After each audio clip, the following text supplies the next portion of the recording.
l'histoire de la maison Le Droit de Perdre, elle est très liée à ce petit jeu qui s'appelle Question de merde. Comment en soi on est arrivé à ce titre? Ça, c'est un secret de soirée. Il y a une copine qui demande à Fabien, mais tu ferais quoi, toi, si te restait plus que 24 heures à vivre, quoi. Et je sais pas, d'un seul coup, je lui dis, mais quelle question de merde. Du coup, ça a fait marrer tout le monde de qualifier cette question de merde. Et on s'est regardé avec Fabien et on s'est dit, mais c'est ça qu'il faudrait faire, un jeu avec que des questions de merde comme ça. On s'est lancé à bloc là-dedans et c'est comme ça que ce petit jeu de cartes voilà, est sorti et a marqué la naissance de la maison de droit de perdre. On voulait en fait s'inspirer de l'esthétique des boîtes de parfum, quoi. Parce que justement on trouvait ça élégant quelque part de dire question de merde en le posant de manière avec cette petite couronne du roi. Donc je pense que cet équilibre-là entre bêtises et en même temps vraie chaleur humaine, tu vois, euh, il a été perçu. Ouais. L'histoire de la maison Le Droit de Perdre, elle est très liée à celle du jeu Ta Gueule, qui est une grande aventure pour nous. Il est sorti il y a 11 ans maintenant. Et récemment, il y a le Ta Gueule Patron qui est sorti dans la bonne tradition des titres qui déménagent, qu'on aime bien effectivement chez Le Droit de Perdre. Ta Gueule Patron, et je te le donne un peu en avant-première. Le Ta Gueule va ressortir d'ailleurs dans ce format-là à partir de décembre. La première boîte, c'était celle-ci. Et c'était un pavé, un pavé dans la mare, un pavé dans le monde du jeu aussi, puisque on est dans la parodie pure des titres du genre Boggle, Scrabble, etc. En parlant de cette idée à Fabien, il lui a dit, mais puisque c'est un jeu de parlotte, tu devrais l'appeler Ta Gueule. Voilà.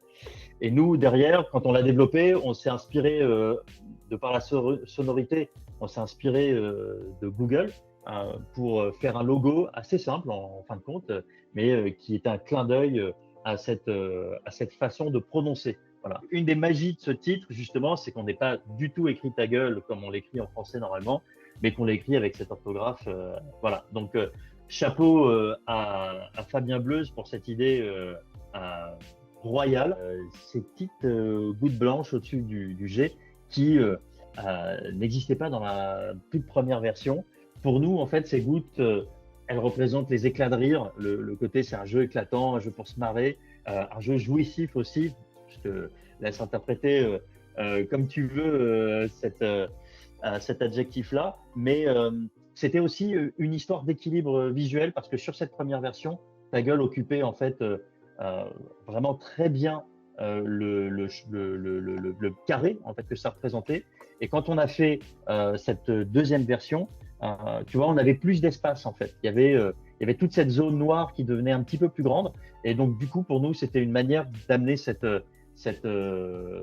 petit éclat qui fait briller un peu plus le logo. Voilà. Et ça nous semblait tout à fait dans l'esprit aussi du jeu. On peut aussi te parler dans la série des titres originaux de comment j'ai adopté un GNU. Là aussi, on a un titre qui marque une rupture. Il n'y avait pas vraiment de titre à rallonge dans le monde du jeu. C'est pas venu tout de suite en fait. Moi, je me souviens que le concept de raconter des histoires avec les dés, quand Yves et Fabien me l'avaient présenté, j'ai tout de suite accroché. Et on a développé le jeu avec les dés, avec les thèmes. Et le titre de travail, c'était ça. C'était Dada, le jeu avec des dés. Tu vois, je te ressors ici le tout premier prototype que m'avaient remis Fabien et Yves dans une magnifique boîte de cassettes vidéo, tu vois. Et à un moment donné, ils voulaient même l'appeler Dada, le jeu avec des dés, dont des dés avec des dés.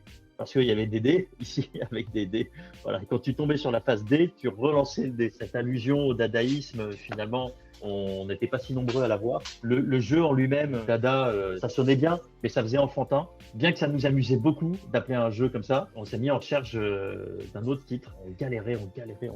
Un jour, je parle de cette galère à Sylvain Duchesne, qui est le co-auteur de Yves et Fabien sur le jeu Ta Bouche, la version de Ta Gueule pour les familles. Il me dit, mais pourquoi tu choisirais pas un des thèmes que vous avez écrit pour le jeu? Et je lui lis tous les thèmes, et quand on tombe sur comment j'ai adopté un gnou, on se dit, c'est ça. Et que du coup, le nom comment j'ai adopté un gnou a été retiré de la liste de thèmes dans le jeu. Et quand tu choisis ton thème au début, tu as deux dés numérotés, et si tu fais un double 6, tu es obligé de raconter comment j'ai adopté un gnou. Donc une histoire assez mouvementée pour en arriver là, et puis qui a permis après de décliner. Tu vois, on a fait comment j'ai adopté un dragon aussi, et puis qui sait, il y aura peut-être d'autres adoptions aussi dans l'avenir. I Am a Banana, ça c'est aussi un titre, je pense, dans la tradition Le Droit de Perdre, bien décalé. Il n'y a pas que le titre qui illustre cet état d'esprit décalé. Il y a aussi les fameuses lunettes du docteur. Ce sont des lunettes Ray Banana. Cette histoire de banane, elle est en fait pas du tout, elle n'était pas du tout là au départ. On y est arrivé par étapes successives. Au début, quand Yves Hirschfeld me présente le jeu, qu'il a fait avec Antonin Bocara, ça s'appelle Chute, et c'est dans cette boîte, tu vois. Très belle boîte, rose pétillante, tu vois.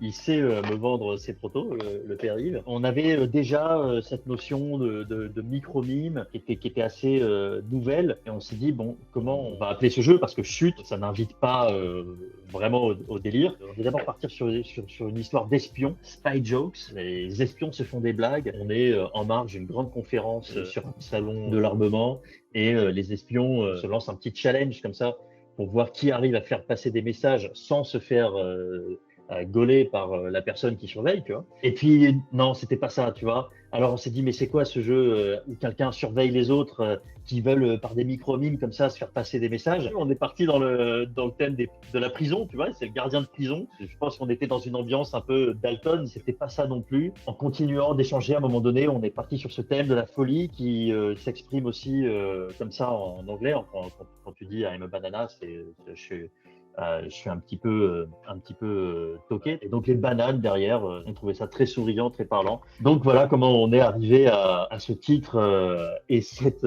splendide banane. Le fait qu'on ait développé cet univers autour de la folie douce, ça nous a permis de penser au personnage du docteur. Et finalement, plutôt que d'avoir un gardien de prison, c'était un docteur qui surveillait. Et ce qui était intéressant avec le docteur, c'est qu'on pouvait lui donner un accessoire pour marquer le coup. Donc, on a eu cette idée qui est venue en fait grâce au titre I Am a Banana de faire les lunettes du docteur, quoi. Et elles ont un autre sens dans le jeu, c'est qu'en fait, quand tu les mets, ça va obstruer légèrement ta vue.